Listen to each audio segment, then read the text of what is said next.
जब वोट लेने आते हैं तब पैर में पड़ते हैं। सब बुजुर्गों के पैर में पड़ते हैं कि वोट दो। अभी कोई सुन नहीं रहा है। मानवता इंसानियत सभी में होती है, लेकिन ये सरकार में नहीं है। ये सरकार यही चाहती है कि गरीबी हटाओ, गरीबी हटाओ, मतलब कि गरीब को यहाँ से निकाल दो, गरीब को मार दो। नहीं, यानी गरीबी हटाना चाहती सरकार या गरीब को ही हटा देना चाहती गरीब को हटाना चाहता, गरीबी नहीं हटाना चाहता, वो गरीब को ही हटाना चाहता है। मजदूरी करके मेरे बेटे को पढ़ाया, जो कुछ भी करवाया, वो सब मेरे बेटे को मैंने जो कुछ भी करवाया, मेरे बेटे को नौकरी भी लगी है। अभी सेना में, आर्मी में आपका बेटा कहाँ पोस्टिंग कहाँ है उसकी? अरुणाचल में। अरुणाचल में। अच्छा, उसको पता ये नोटिस आया है? उसको नहीं, उसको पता नहीं चला। वहाँ पे फोन नहीं लगता है, वहाँ पे नेटवर्क नहीं आता है, इसलिए उसको पता नहीं है। जब उसको पता चलेगा कि मेरा मकान तोड़ दिया गया तो और मैं देश के लिए यहाँ पर सेना पर तो सेना में उसको बहुत दर्द दुख होगा कि यहाँ पे मैं रहने से अधिक ये अच्छा है कि मैं मेरे घर पे जाऊँ, कुछ मजदूरी करूँ और दूसरा मकान खरीद के कुछ करूँ। वो छोड़ के चला आएगा यहाँ पे। हम सभी को कहीं और दूसरी जगह पे दे दो, हम यहाँ पे रहेंगे, ये हम तुमको दे देंगे। वैकल्पिक व्यवस्था आपकी कर दें, कोई दूसरा मकान आपको दे दें। ये यही मफत नगर, तो दस्तावेज किसके पास होगा? अच्छा, इसका नाम ही मफत नगर है। मफत नगर है तो दस्तावेज किसके पास होगा? दस्तावेज कौन देगा? तो सरकार तो कह रही है वो विकास करना चाहती है, भावनगर को अच्छा भावनगर बनाएगी, विकास करेगी, वो पार्क बनाएंगे, बड़े बड़े सड़कें बनाएंगे, तो विकास का काम तो अच्छा करेगी सरकार। ये किस काम का? ये विकास किस काम का? कौन सा? जब हम लोग ही नहीं रहेंगे तो ये विकास किस काम का? ये अमीरों आएंगे यहाँ पे, रोड पे गाड़ियाँ चलाएंगे, बगीचा पे अमीरों सब बैठने आएंगे, तो हम गरीब कहाँ जाएंगे? हमको भी जीने का अधिकार है। आप देख रहे हैं देश लाइव, देश की आवाज। मैं सहल कुरैशी इस वक्त भावनगर में मौजूद हूँ। 14 नाला वो इलाका जिसे चौद नाला गुजराती में कहा जाता है। तकरीबन 130 मकान हैं जिन्हें नोटिस दिया गया है, और यहाँ के गांव के ये लोग हैं जिन्हें नोटिस दिया गया है। कुछ बुजुर्ग महिलाएं भी मेरे साथ में आप देख सकते हैं। इनका कहना है कि ये 50-50 साल से यहाँ पर रह रहे हैं और नोटिस दिया गया कि यहाँ पर रोड बनाना है, विकास करना है। इस वजह से विकास के नाम पर गरीबी नहीं हटाना है, गरीबों को हटाना है। कुछ लोग हैं, और हैरानी की बात तो ये है, जब मैं यहाँ पर आया रिपोर्टिंग के लिए, जब मैं वहाँ से अंदर घुसा, मैंने देखा तो सबसे पहले नंबर पर यहाँ पर मुझे मकान दिखा। आप अपने कैमरामैन से कहूँगा, आकाश कंटारिया। अभी आप देख सकते हैं आर्मी, तो जो देश के लिए लड़ रहा है सेना पर, जो वही जवान है जो शहीदी गले लगा लेते हैं देश के लिए सरहद पर लड़ते हुए। आकाश सेना का जवान है, 20-22 साल का नौजवान है। अभी कुछ साल पहले कोरोना के वक्त में सेना में नौकरी लगी है, और ये आकाश के पिता हैं। इनकी भी यही गुहार है, क्योंकि बेटा इनका अरुणाचल में पोस्टिंग है, वहाँ पर देश के लिए सेवा कर रहा है, वहीं आसपास में जहाँ चीन ने कब्जा कर रखा है। क्या नाम है आपका? सऊजी भाई मगन भाई कंटारिया।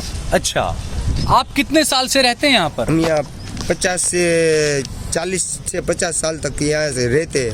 अच्छा, तो ये आपको नोटिस क्या है सबसे आपके हाथ में? ये हमारा लाइट बिल है। ये लाइट बिल है आपका? हमारा लाइट बिल है, जो हम कितने साल से यहाँ रहते हैं, वो हमारे पास पुरावा यही है। उसके सिवा ये कौन से साल का है ये? इसके सिवा हमारे पास कुछ ही।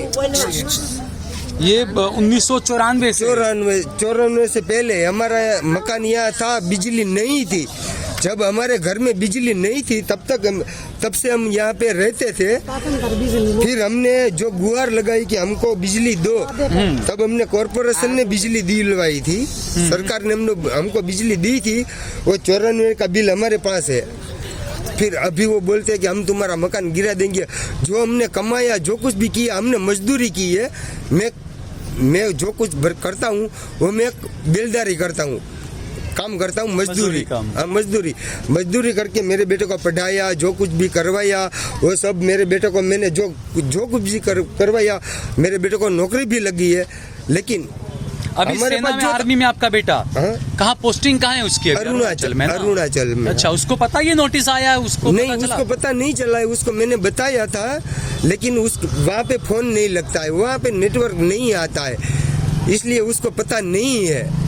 जब उसको पता चलेगा कि मेरा मकान तोड़ दिया गया तो और मैं देश के लिए यहाँ पर सेना पर, तो उसको बहुत दर्द दुख होगा कि यहाँ पे मैं रहने से अधिक ये अच्छा है कि मैं मेरे घर पे जाऊँ, कुछ मजदूरी करूँ और दूसरा मकान खरीद के कुछ करूँ। वो छोड़ के चला आएगा यहाँ पे। अच्छा, ये जब आप यहाँ पे रह रहे हैं तो आप टैक्स वगैरह सब भरते हैं आपका? हम सब कुछ भरते हैं, हमारे पास जो कुछ भी आता है हम भरते हैं, जो वेरा बेरा जो कुछ भी आता है कुछ लोग भरते हैं, कुछ नहीं भरते। अच्छा, ये टैक्स के बारे में कुछ कहा जाता है कि एक बार कुछ नोटिस आया था सबको कि एक साथ सारा टैक्स भरो, ऐसा भी कुछ हुआ था? क्या हाँ, हुआ एक था साथ वो जो हम यहाँ पे रहते हैं 1980 से रहते हैं, 1980 से हम लोग यहाँ रहते हैं और 2013 में हम सभी लोग को यहाँ जो जितने लोग रहते हैं उन सभी को बोला है कि एक साथ में टैक्स भर दो। किसी को बोला 40,000, किसी को बोला 50, किसी को 30। हम लोग तो मजदूरी करके पैसे कमाते और घर चलाते हैं, तो हम 50,000 एक साथ निकालेंगे क्या से और भरेंगे कैसे? तो आपने टैक्स नहीं भरा फिर? फिर भरा हमने कॉरपोरेशन को बोला कि हमको हफ्ता कर दो, तो इन लोगों ने बोला कि एक ही साथ में भरना है। ये कब की बात है? वो 2013 की। अच्छा, 2013 की। अच्छा, उसके बाद आपको ये मकान तोड़ने का पहला नोटिस कब आया? कम से कम 19 तारीख को आया होगा, 19, 17, 18, 19 आया था 19 अप्रैल को? हाँ, पहले वो यही महीने में। अच्छा, 19 मई को आया आपको? हाँ। अच्छा, उसके बाद फिर क्या हुआ? फिर 26 तारीख को दूसरा नोटिस आया और आज फिर तीसरा नोटिस आज आया। सभी को तीसरा नोटिस आज आया है? सभी को। और आज जो नोटिस है उसमें क्या लिखा है और पहले नोटिस में क्या था? पहले नोटिस में लिखा था कि जो तुम्हारे पास जो कुछ भी आधार पूरा, वो लोग आधार पूरा में मानता नहीं है, लाइट बिल नहीं मानता, वो कॉर्पोरेशन ने जो कुछ भी दिया वो नहीं मानते, वो यही बोलते कि दस्तावेज दो। ये यही मुफ्तनगर, तो दस्तावेज किसके पास होगा? अच्छा, इसका नाम ही मुफ्तनगर है? मुफ्तनगर है तो दस्तावेज किसके पास होगा? दस्तावेज कौन देगा? किसी के पास है ही नहीं, कॉर्पोरेशन ने दिया ही नहीं है। तो सरकार भी कहती है भाई सरकारी जमीन है आप खाली कर दो, तो फिर क्यों नहीं करनी खाली? क्या वजह, आप क्या कहते हैं, आपकी क्या मांग है? हमारी मांग यही है कि हम सभी को कहीं और दूसरी जगह पे दे दो, हम यहीं पे रहेंगे, ये हम तुमको दे देंगे। वैकल्पिक व्यवस्था आपकी कर दें, कोई दूसरा मकान आपको दे दें? हाँ, हमको वैकल्पिक। अच्छा, दूसरा आप लोग वोट वगैरह देते हैं? इलेक्शन कार्ड वगैरह बने आप लोगों के यहाँ पर? सब कुछ वोट सभी को देते हैं। कितने साल से दे रहे हैं आप? हम कम से कम 35 साल से। अच्छा, तो पिछली बार कौन नेता आया था वोट लेने, क्या हुआ था, क्या रहा? वो बेन सेजल बेन, क्या नाम है इसका? किस पार्टी से हैं? भाजपा से हैं। तो वो आई थी, उनको वोट दिया आपने फिर? तो अब वो क्या बोलती हैं? अब वो बोलता है जो कायदे में आएगा वो होगा। तो कायदे में तो ये भी तो है कि भाई जो गरीब है उसको पहले वैकल्पिक व्यवस्था उसको करके दें। कायदे के अलावा थोड़ा मानवता भी कुछ चीज होती है, इंसानियत भी कुछ चीज होती है। मानवता इंसानियत सभी में होती है, लेकिन ये सरकार में नहीं है।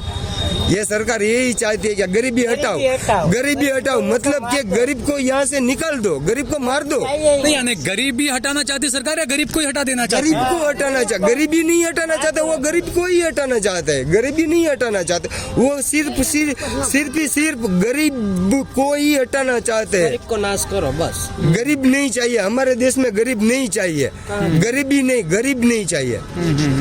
अच्छा, अच्छा, आपका क्या नाम है? कुलसुम बेन। कुलसुम बेन, आप कितने साल से रहती हैं यहाँ? 50 वर्ष था। 50 साल से आप रहती हैं? 50 वर्ष था। 5 छोकरा नो जन्म आया छे। तो आपको पता नहीं है कि ये सरकारी जमीन आप लोगों ने ऐसे मकान बना लिए? सही बात है, हमें बीजा पाएથી લીધી थी। आ पेलाનું तो મફતનગર 80 વર્ષ છે, તો સરકારને નો સમજવું જોઈએ કે 5 ઝૂંપડા બન્યા, તો 5 ઝૂંપડાની માલી પાસે સરકાર તઈ નો જાગી। અત્યારે સરકાર જાગી કે હવે જમીન જોતી છે, તો જમીન જોતી તો એમ કેમ મળે? અમે જાઈ ક્યાં તો? ये देखिए, ये हमेशा ये आवाज उठनी चाहिए, उठानी चाहिए लोगों को कि जो माजी ने कहा कि जब शुरुआत में यहाँ पर 4-5 मकान बने तब सरकारों ने क्यों कुछ नहीं किया? जब वो गरीब अपनी मेहनत पसीने की कमाई से अपने मकान को पक्का बनाता है, पहले 4 दीवारें उठाकर पतरे लगाता है, फिर उसके बाद में ऊपर छत एक करके एक फ्लोर और बढ़ा देता है, बच्चे होते हैं उसके बाद, तो उस वक्त क्यों अधिकारी नहीं जागते? उस वक्त सरकार क्यों नहीं जागती? ये इनका कहना है, ये भी सही है कि उस वक्त क्यों नहीं रोका जाता तमाम चीजें। आपका क्या नाम है? मेरा नाम माही कुंवर हूँ, मैं एक किन्नर हूँ। अच्छा, तो आप कितने साल से रहती हैं यहाँ पर? कब से मकान है आपका? मैं यहाँ पे 25 साल से रह रही हूँ। अच्छा। मकान मेरे पापा का है, लेकिन हमको कोई देता नहीं था मकान भाड़े वगैरह, तो मेरे पापा ने ये रहने के लिए दिया। हम 25 साल से इधर रह रहे हैं। तो अभी आपको नोटिस मिल गया खाली करने का? हाँ, हमको आज तीसरा नोटिस मिला। तो क्या करेंगे आप अब? क्या करेंगे, बाहर कोई सोसाइटी में जाते हैं, समाज वाले हमको स्वीकारते नहीं है, बोलते हैं कि किन्नर को नहीं, फैमिली हो तो भाड़े पे मकान देंगे, तो हम किराए पे कोई मकान नहीं दे रहा है? नहीं दे रहा है, कोई किराया भी नहीं, किराए पे मकान भी नहीं दे रहा है। आखिर में हम कहाँ जाएंगे, हमको तो कहाँ जाएंगे, रोड पे चले जाएंगे हम, और कोई हमारे पास बच्ची कुंजी आश्रय नहीं, कोई समझ। अच्छा, एक बहुत पहले ये देखा था हमने इलेक्शन के वक्त पर, प्रधानमंत्री जी ने कहा था कि हर गरीब को हम पक्का मकान देंगे, हर गरीब के सर पे छत देंगे। तो क्या मानते हैं आप उस वादे को अब? हाँ, वो वादा तो सरकार ने किया था, लेकिन अभी तक वो पूरा नहीं, वादा तो पूरा नहीं कर रहे हैं, लेकिन जो हमारे पास बचा कुचा कुछ भी है, थोड़ा बहुत टूटा फूटा मकान, वो भी हमारे से छीन रहे हैं। मकान तो नहीं दे रहे हैं, लेकिन जो बचा कुचा मकान है हमारे पास, वो भी हमसे छीन रहे हैं, हमारा मकान छीन रहे हैं तो वो। आप इसके लिए किसको जिम्मेदार मानते हैं? ये सरकारी जिम्मेदार आपने कब्जा किया, जिम्मेदार कौन आप क्या मानते हैं? हम तो अभी तो जिम्मेदार हमको सरकार को ही मानते हैं, क्योंकि हमारी बात कोई नहीं सुन रहा है। सब जगह जाते, सब जगह हम गए हैं, मैं भी गई हूँ, इन लोगों के साथ, सभी ये जनता के साथ मैं भी गई हूँ, मैं भी रिक्वेस्ट करती हूँ, लेकिन कोई अध्यक्ष कोई भी हमारे धारासभ्य कोई भी हमारी बात सुनते ही नहीं। नोटिस क्यों नहीं? क्या बनाना चाहती है सरकार यहाँ पर? क्या बोला आपको अधिकारी? हमको तो क्या बनाएंगे, ये गरीब को हटा के क्या बनाएंगे? ये वो बनाना चाहते, बोले कि रोड बनेगा, कि बगीचा बनेगा, कि जोगस पार्क बनेगा, तो गरीबी हटा के, गरीबी ये सब गरीब लोगों जरूरी है कि ये आपका रास्ता जरूरी है, और ये बगीचा जरूरी है, कि यह जोगस पार्क जरूरी है। हम लोगों कहाँ जाएंगे? आपको यही जरूरी तो हम लोगों को क्या करेंगे हम? फिर नहीं तो सरकार तो कह रही है वो विकास करना चाहती है, भावनगर को अच्छा भावनगर बनाएगी, विकास करेगी, वो पार्क बनाएंगे, बड़े बड़े सड़कें बनाएंगे, तो विकास का काम तो अच्छा करेगी सरकार। ये किस काम का? ये विकास किस काम का? कौन सा? जब हम लोग ही नहीं रहेंगे तो ये विकास किस काम का? ये अमीरों आएंगे यहाँ पे, रोड पे गाड़ियाँ चलाएंगे, बगीचा पे अमीरों सब बैठने आएंगे, तो हम गरीब कहाँ जाएंगे? हमको भी जीने का अधिकार है, हम कहाँ जाएंगे? हमारा आसरा छीन के वो इधर बगीचा वगैरह सब बना रहे हैं, तो वो किसको बैठने के लिए बना रहे हैं इधर? तो मीडिया में तो ये दिखाते हैं दिल्ली में, हर जगह पे देश में, कि गुजरात में बहुत विकास हुआ है, सब गरीब खुश है, पक्के मकान है, सब कुछ बहुत खुश है। ये खुशियाँ देख लो सबको, सब रो रहे हैं, किसी के मुंह में खुशी नहीं है, सब रो रहे हैं, सबके आंखों में आंसू है आज। अब भावनगर में जितने भी विधानसभा की सीटें हैं सभी बीजेपी जीती है, मुख्यमंत्री बीजेपी के हैं, 156 सीटें बीजेपी जीती है। हाँ, बीजेपी तो जीती है, लेकिन वो बीजेपी के साथ जाके हम कितने रिक्वेस्ट किए, लेकिन वो हमारे से कुछ सुनने के लिए नहीं है, बोले कि कायदे में होगा वो होगा। अच्छा, ये आपका है? आप कितने, ये क्या है? ये हमारा, ये गुजरात विद्युत बोर्ड का आपके पास में है? सबसे पुराना। ये 1989 का आपके पास में है लाइट बिल का ये? अच्छा, ये सब मेरे पापा का, मेरे दादा का, सबका है ये। अच्छा। उन्होंने मकान दिया, क्योंकि हमको कोई मकान दे नहीं रहा था, समाज कोई स्वीकारता नहीं है। ये मकान मेरे पापा ने क्या दिया। मांगे अब? क्या होना चाहिए? क्या मांग करते? बस हम तो, मैं यही मांग कर रही हूँ कि अगर आपको ये जो भी कुछ बनाना है इधर आप बनाओ, हमारी ना नहीं है, लेकिन हमारा आसरा, हमारा घर है, घर के सामने आपको ऐसी व्यवस्था कर दो कि हम रहे, और हम ना नहीं बोलते, हम जो वो अगले आप घर हमको देंगे उसका कुछ भी भरना होगा, हम हफ्ते हफ्ते भरेंगे, एक ही साथ तो नहीं भर सकते हम इतना। अच्छा, ये आप बोल रही हैं कि आप भर सकती हैं, लेकिन के गरीब मजदूर भी होंगे, वो कहाँ से भरेंगे वो पैसा? वो तो नहीं भर सकते, लेकिन फिर भी हम यही कहते हैं कि हमारा घर पाट रहे हो तो उसकी जगह हमको रहने की, छत की व्यवस्था कर दो। अच्छा, क्या नाम है आपका? मेरा नाम माही कुंवर। माही कुंवर। हाँ। अच्छा, माँ जी क्या नाम है आपका? लीली बेन। लीली बेन, पूरा नाम? लीली बेन। अच्छा अच्छा, हाँ हाँ हाँ, आप बोलिए, आप क्या नाम है आपका? वसंत बेन। वसंत बेन। पूरा नाम? वसंत बेन, पूरा नाम? आप रो मत माँ जी, क्यों रो रही हो आप? रो मत आप, हिम्मत रखो, रो मत माँ जी, बोलो, रो नहीं। बोलो। अच्छा, आप क्यों रो रही हैं? क्या हुआ? हमारा मकान, हाँ, मकान भी आ जाए से, हमारा बताए ना भी आ जाए, हमें साथ चाहिए क्या?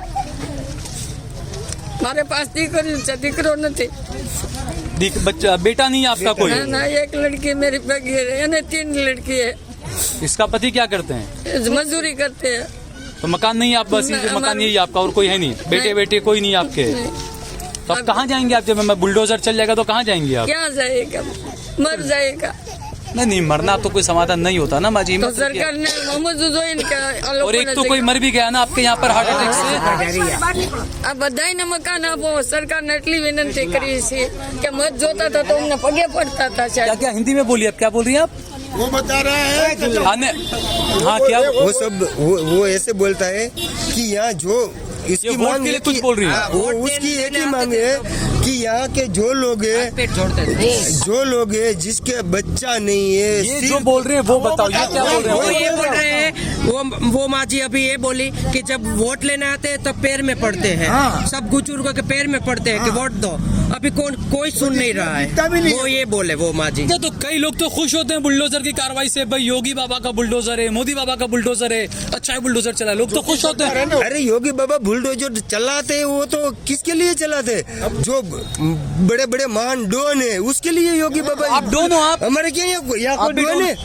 हमारे यहाँ एकता है, हिंदू मुस्लिम सब एक साथ में रहते हैं, हम लोग एक साथ में रहते हैं। किसी एक भी किस्सा ऐसा बताओ कि हिंदू और मुस्लिम दोनों झगड़े और किसी को भी काट डाला या किसी को भी मार डाला, ऐसा बताओ।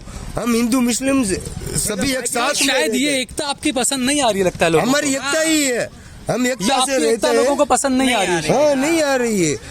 हम इसमें हमारा क्या दोष है? हम तो 50 साल से यहाँ रहते हैं, हिंदू मुस्लिम 50 साल से एक साथ रहते हैं, हमारा सभी का भाईचारा है। अच्छा कोई एक मर भी गए, किसी को हार्ट अटैक हो गई है, क्यों क्या हुआ है? उसको जो हमारी मीटिंग एक बैठी थी इधर, यही मीटिंग बैठी थी, कमिश्नर ने- तो उसने बोला कि आपका मकान ये वो गिर जाएगा, ऐसी कुछ बोले वहाँ पे।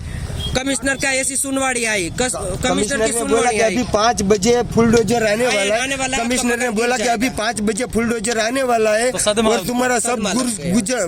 सब गिराने वाला है। तो उसको सदमा लग गया। 5 बजे फुलडोजर आने वाला था, 5:30 को उसको अटैक आ गया और मृत्यु हो गई। हाँ, कुछ मन में ऐसा हो गया कि हमारा मकान गिरा देंगे, इसलिए उसको कुछ हो गया। मीटिंग मत मरी। ठीक है, चलिए बहुत बहुत शुक्रिया आपका। हमारे लिए वो शहीद हो गए, हमारे लिए गुजरे नहीं, हमारे लिए शहीद हो गए। तो ये देखिए, ये भावनगर के ये लोग हैं, हाँ क्या बोलेंगे? भावनगर में यहाँ कृष्ण कुमार सिंह जी का जो ये है ना, उसको दिया है, इसका सरकार कोई नहीं लिया इसको, मोदी भी नहीं लाया, कांग्रेस भी नहीं लाया, ये राजा की जमीन है, बराबर है। और ये सब सब इधर ये सब मध्यम युवराज आके बोला, क्या हुआ? युवराज नहीं बोला, वो बोलता कि हमको, वो बोला नोटिस में आज आया कि कृष्ण कुमार सिंह का जगह है, राजा का जगह है, बराबर है। तो वो राजा के कोई है अभी? हाँ राजा का है ना, युवराज है। वो बोला, वो बोलते हैं राजा इधर जो छोड़ के गया था, वो ऐसे बोलते हैं कि प्रजा का कल्याण करो, ऐसा कल्याण करना है, बराबर है, ऐसा कल्याण करना है। तो ये देखिए, ये गरीब की सरकार, गरीब माँ के बेटे की सरकार किस तरीके से गरीबों को समझती है। हमने देखा कि गरीबों के आंसू, जो बेटा नहीं है, बेटी नहीं है, ये तमाम चीजें। और एक हैं भाई, इनके बेटे आर्मी में है, सेना में है, जो सरहद पर देश के लिए लड़ रहे हैं, लेकिन यहाँ पर उनको नोटिस दिया गया है। अब ये लोग क्या करेंगे? हालांकि हाईकोर्ट की तरफ से एक थोड़ी राहत मिली उन्हें कि भाई आपको 15 दिन तक नहीं तोड़ा जाएगा, आपके मकान को 15 दिन में अपने सारे दस्तावेज वगैरह देने होंगे। अब कोई लोग दे पाएंगे, नहीं दे पाएंगे, लेकिन ये सरकार को वैकल्पिक व्यवस्था करनी चाहिए। कई जगहों पर ऐसा हुआ है। अहमदाबाद के जिस रिवर फ्रंट को प्रधानमंत्री बनने के बाद नरेंद्र मोदी ने खूब मीडिया में चलाया, दिखाया कि देखिए ये विकास है, तो वो जब रिवर फ्रंट बना तो वहां पर जो झोपड़पट्टी थी, जो झुग्गी झोपड़ियां थी, उन झोपड़ियों की जगह पर पहले जो लोग थे गरीब, उनको हटाकर एक पक्के मकान उनको दिए गए थे। उसके बाद वहां पर उन्हें हटाया गया और वहां पर विकास के काम किए गए। तो ऐसे गरीब के सर से छत छीन लेना, ये प्रधानमंत्री नरेंद्र मोदी ने कहा था कि 2022 में हर गरीब के सर पर पक्का मकान होगा। अब उस बयान को आप याद करिए और अभी के इस नोटिस को आप देखिए, आप खुद तय करिए कि नेताओं में, सरकारों में कथनी और करनी में कितना अंतर होता है, गरीबों का आखिर में कौन काम में आता है। जैसा इन्होंने बताया कि वोट लेने आते हैं तो पैरों में पड़ जाते हैं, और अब जब नोटिस मिला है तो कोई पूछने के लिए भी नहीं आ रहा है।